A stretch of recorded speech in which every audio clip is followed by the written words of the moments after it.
జక్కయ్య ఏం చేశాడంటే, అయ్యా నేను అన్యాయంగా తీసుకున్నానయ్యా, నా అన్యాయం డబ్బు నీకు ఇచ్చేస్తాను, అన్యాయంగా ఎవరి దగ్గర తీసుకున్న వారికి ఇచ్చేస్తాను నేను, అదే విధముగా ఇచ్చేయడమే కాదు 4 నిద్ర ఇచ్చేస్తారయ్యా అన్నాడు.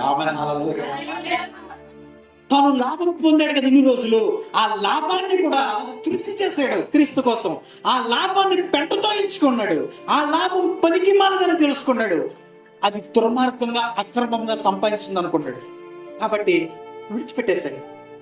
తన ప్రాచీన స్వభావాన్ని విడిచిపెట్టేశాడు. తన ప్రాచీన స్వభావాన్ని సిలువలో వేసేసాడు. మార్పు అంటే అది. మార్పు అంటే అది. పూర్వం మనం ఏమై ఉన్నామో అదే పాపాన్ని కొనసాగిస్తున్నావు. నువ్వు జస్ట్ లోకానుసారమైన బాప్తిసం తీసుకున్నావు అంతే. నిజమైన మారు మనసు నీవు లేదు.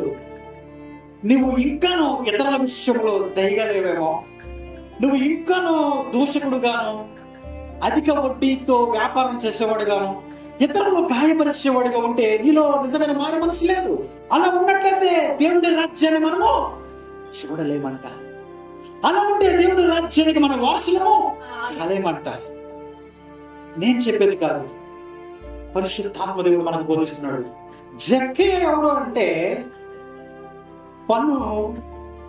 పన్నులు వసూలు చేసే అధికారి, వడ్డీకి తిప్పే ఒక మనిషి. ఏంటంటే ఒక 10 రూపాయల ఇంట్రెస్ట్ అంటే ఆ ఇంట్రెస్ట్ కలిపి వచ్చే సొంతంగా ఏం చేస్తారు, 1 లక్ష అయింది అనుకో ఇంట్రెస్ట్, ఆ 1,00,000 పోయిన 1,00,000 2 లక్షలు కలిపి మళ్ళీ వడ్డీ. నీ అప్పు తీసుకో. అటువంటి దుర్మార్గుడు ఆయన. కాబట్టి యేసు ప్రభువుని వీళ్ళందరూ చూసి ఈయన ఎంత మంచోడు కదా యేసయ్య, ఇలాంటి ఒక దుర్మార్గుడి దగ్గరికి ఎందుకు వెళ్తున్నాడు, ఇలాంటి ఒక పనికి మానవుడి దగ్గరికి ఎందుకు వెళ్తున్నాడు అని చెప్పి సనుక్కున్నారంట. అంటే ఎంత దుర్మార్గుడో చూడండి జక్కయ్య.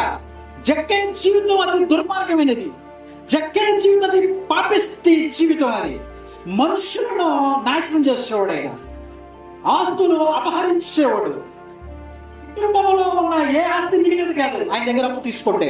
అటువంటి ఒక దుర్మార్గుడు క్రీస్తు ప్రభు ఆయన ఇంటిలోకి వచ్చినప్పుడు, క్రీస్తు ప్రభువుని ఆయన ఆహ్వానించినప్పుడు, క్రీస్తు ప్రభువు ఆయన కలిగినప్పుడు ఆయనలో మార్పు చూడండి.